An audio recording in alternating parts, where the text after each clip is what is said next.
Good morning, good afternoon, or good evening, my finest friends. Welcome to episode 10 of season 4 of the Tom Petty Project podcast. I'm your host, Kevin Brown. This is the podcast that digs into the entire Tom Petty catalogue, song by song, album by album, and includes conversations with musicians, fans, and people connected with Tom along the way. I'm currently recording this while I'm looking after my sick little kitty cat, Eli, who had a 3-night stay in the hospital to treat a urinary tract infection. Fun. He's all doped up and staggering around the house in a very confused daze, but he did have a good 2-hour nap on Dad and has been eating and drinking plenty, so I'm positive about a full recovery. My wife and youngest daughter are away at the lake, and my eldest has gone on her first unparented road trip 5 hours away to Edmonton. So it's just me, the animals, and Tom's music the rest of the week. I think I'll manage. Anyway, you don't come here for my diary entries. You come to listen to a discussion about Tom's music, and today's episode covers the last track from Hard Promises, You Can Still Change Your Mind. I've included a link in the episode notes if you want to give it a listen before we start. Once you've done that, we can dig in.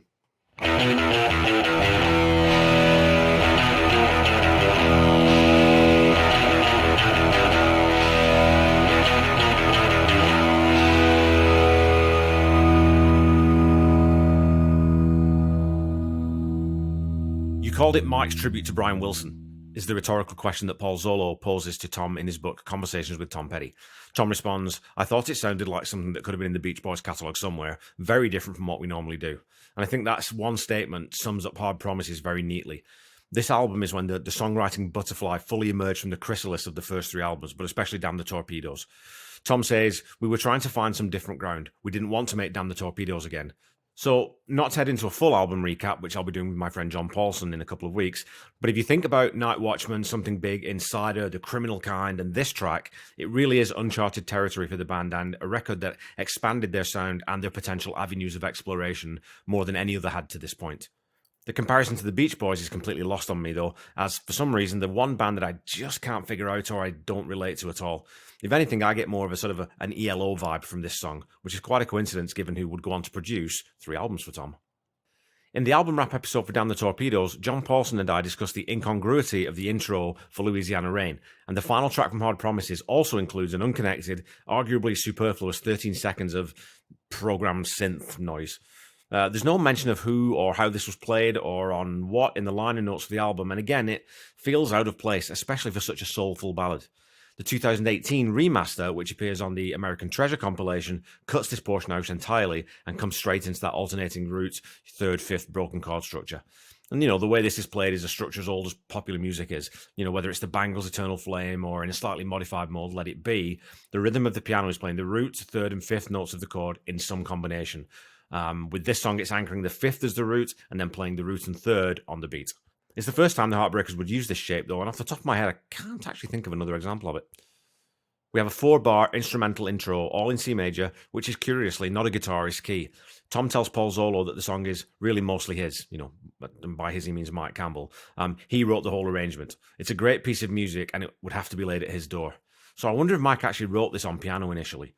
Again, another good question to ask him, because it's, again, not a guitar song really at all, rhythmically or in terms of the chord progression. The guitar really just adds in colour. There's also some heavily echoed or processed percussion in the background to the intro. It sounds a little like a very lightly struck conga or something, that it comes in on the 1 count. And Stan adds some big cymbal washes. Mike's very gently sliding around that left channel. And as the first lyrics come in, Ron then enters the song with a very simple bass part. Tom comes in with the vocal, and it's all very languid and easy with no real attack from anyone. After sort of the first half of the verse, we then can hear what sounds like a synth, which comes in again halfway through. And I'm thinking that might be the ARP. It could also be that Mike is listed as playing the harmonium on the album, but it doesn't really sound like harmonium to me. I guess it could be if it was to run through an effects unit or something. But again, I'm not too sure exactly where that's coming from. It's definitely not, I would say definitely not. I don't think it's the organ. As the song moves into the chorus, that keyboard section swells into that glorious change from minor back to major, and the piano is consistent throughout the verses and the chorus, keeping that rhythmic progression gently pressing forward. As the song breaks into the bridge, Benmont moves to playing a double-time arpeggio and allowing Stan and Ron to really lead the rhythm. In that last chorus, building to the transition, the piano moves up another octave and plays a wonderful sort of C7 arpeggio, and then adds in some chords into the mix later on. The percussion is interesting in this one too. Apart from the bridge, Stan is backed right off and playing very little other than a simple boom, boom, boom, cha beat, and adding in some very reverb-heavy floor tom fills from the chorus back out to the verse.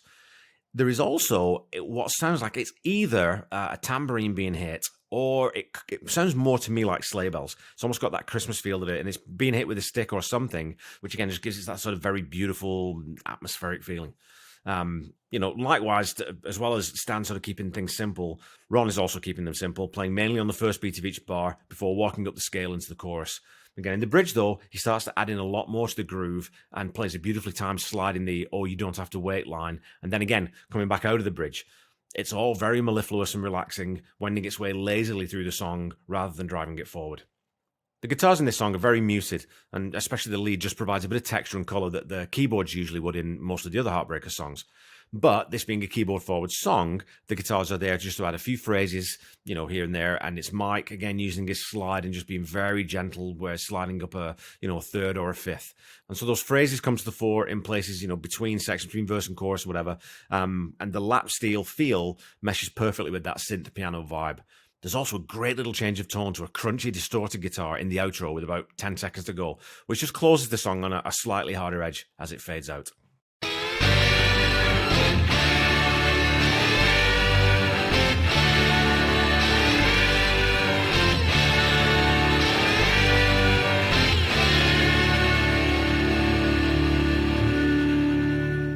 Alrighty, it's time for some petty trivia. Last week's question was this. Ron Blair left the band after the recording of Hard Promises, but which was the first album he appeared on after his departure? This one threw quite a few of you. Maybe the wording was less obvious than I thought, but the question wasn't on which album did Ron rejoin the band. Had it been, you could make the argument that it was The Last DJ, which he jumped into the recording sessions for late on, or you could say that it was Mojo, which was his first full album back with the band. However, the question was, which was the first album that Ron appeared on? And as a couple of people correctly identified, Ron played bass on Between Two Worlds from Long After Dark, the very next album after Hard Promises. He also guested on the final track of Southern Accents, The Best of Everything. Your question for this week is this. At the very first Farm Aid concert in 1985, as well as Tom and the Heartbreakers, which artist appeared whose career had also been profoundly impacted by the work of promoter John Scott?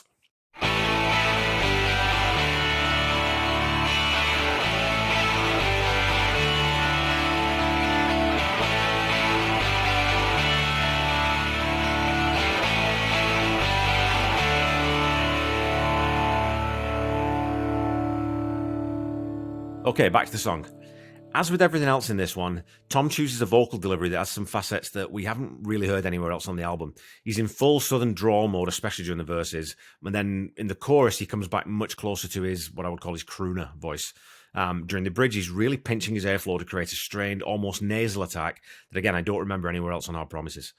He sings this one pretty straight and pretty clean and sort of waits till the last chorus to move away from the melody line when he sings Everything's Going to Be Alright, where he steps up a tone rather than down, just to add a little bit of variety. The backing vocals in this one, which centre around those harmonised oohs, are provided by Stevie Nicks, Laurie Nicks, Stevie's sister-in-law, and Sharon Ceylani. And that very ethereal, shadowy production on those background vocals always reminds me a little bit of I'm Not In Love by 10cc. It's just the way they're very breathy and sort of dropped right back. When you buy a modern synth, there's always a voice patch that you can use to play those types of harmonies, and they sound typically very similar to the way that those three ladies sing together. Laurie and Sharon have been a part of Stevie's life for decades and perfectly complement her style, so it makes sense that they would come in to record those lines with Stevie. It definitely gives the song a very different feel from how it would have sounded with Stan and Tom singing those high harmonies, and maybe it's one of the reasons it was never played live, as the song does need that texture to really shine as it does. The lyrics to this one are fairly abstract and approachable for anyone. The sentiment is fantastic. No matter how things are going, no matter what mistakes you've made, no matter how the world seems right now, you can still change your mind. You can still change your feelings. The first verse is an introspective look at how people try to face the world alone and are often afraid to ask for help. The second deals with the idea that sometimes people set their expectations too high and can be disappointed with a life they imagine rather than the one they actually have. The chorus is shatter these preconceptions before the bridge puts the final stamp on this, with it gets harder by the minute, it gets harder every day. Listen to me, darling, or you don't have to wait. And Tom would revisit this idea of, the non-permanence of bad decisions or past hardships on 2006's final solo record, Highway Companion, with the song Square One. Where that song is much more personal, this one is more oblique and invites the listener to look at the invitation to change from their perspective rather than the singer's. One of the things that I really enjoy musically about this song is that key change at the end of the chorus to E major before the song drops back to C for the next verse. It's a lovely way to move between those two sections, and C to E always sounds quite dramatic and atmospheric. It really adds a lovely dynamic to an otherwise fairly simple chord progression. As with last week's track, The Criminal Kind, I couldn't find a record of You Can Still Change Your Mind ever being played live. Again, this could possibly be due to it, maybe it not working the way Tom would have liked without Stevie, Laurie, and Sharon, but more likely because it's a very mellow, easy groove and not something that would ordinarily fit into a rock and roll show set. Tom does, however, tell Paul Zollo that he thought it might have been a good single. He says, "That was when I was realizing a ballad couldn't be a single." And they were probably right because there's not a lot of rhythm to it. But I just thought it was so beautiful. It would have sounded great on the radio. It's hard to say whether the song would have worked as a single, but if you fast forward to the mid to late 80s and the hair metal explosion, every one of those rock bands had a slow ballad and many of them charted really highly. So, maybe it would have worked. I also wanted to thank at S2ArtSP, I don't know if there's a funky way of saying that, maybe there is, on Instagram, for telling me that Benmont also used this song to close out his set on October 28th, 2017, which was the first public appearance of any Heartbreaker after Tom's passing. I couldn't find any footage of that performance from the Largo in Hollywood online, but I did find a video of him playing it at the Iridium Jazz Club in New York on November 8th of 2017.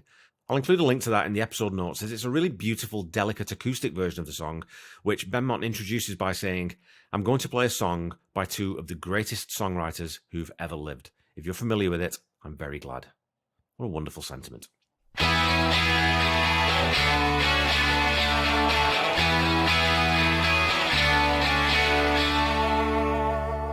Okay, folks, that's all for this week.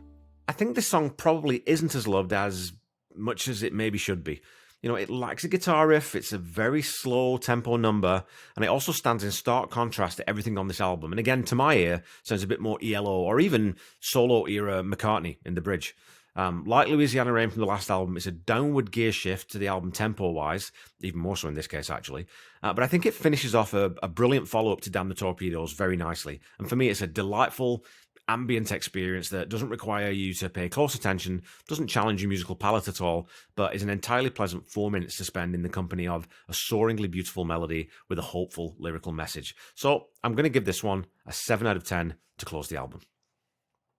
Please remember that you can continue to support humanitarian efforts in the Ukraine in many different ways, and I would urge you to do so, as I have for the last, too many weeks, if you have the means. As always, I've added a link to the Red Cross donation page in the episode notes, and I will continue to do that, until I don't need to do that. The Tom Petty Project is a proud member of the Deep Dive Podcast Network. If you like nerding out over your favourite bands, go check them out on Twitter at DeepDivePodNet and see if there's a podcast dedicated to your favourite artist, other than Tom Petty, obviously. Don't forget to follow me on Facebook and Instagram at The Tom Petty Project and on Twitter at Tom Petty Project. And of course, you can find me on YouTube. So go follow, like, subscribe as applicable, and please leave a review or a rating if you haven't done that already. It would be great if you left a 5-star rating, but you know what? If you leave me a 3 or a 4 and give me a reason, I'm perfectly happy with that too. The Tom Petty Project is not affiliated with the Tom Petty Estate in any way, and when you're looking for Tom's music, please visit all the official channels. So the official YouTube channel, go to Spotify, go to Apple, anywhere that's carrying his music legally. And if you want to buy merchandise, please go to tompetty.com for all the official stuff. Don't forget to check out the Tom Petty Nation and Tom Petty Fans Forever groups on Facebook if you're not already a member, as they're excellent fan communities and they are well worth spending your time in. Until we meet again next week, keep listening to and sharing Tom's music. Try to be kind. Try to say I love you to someone at least once a day. Stay safe and healthy, and I'll be back with you next week to share a wonderful conversation I had with Tom Petty Nation mainstay and all-round fantastic human being, Janet Lavelle. Bye-bye.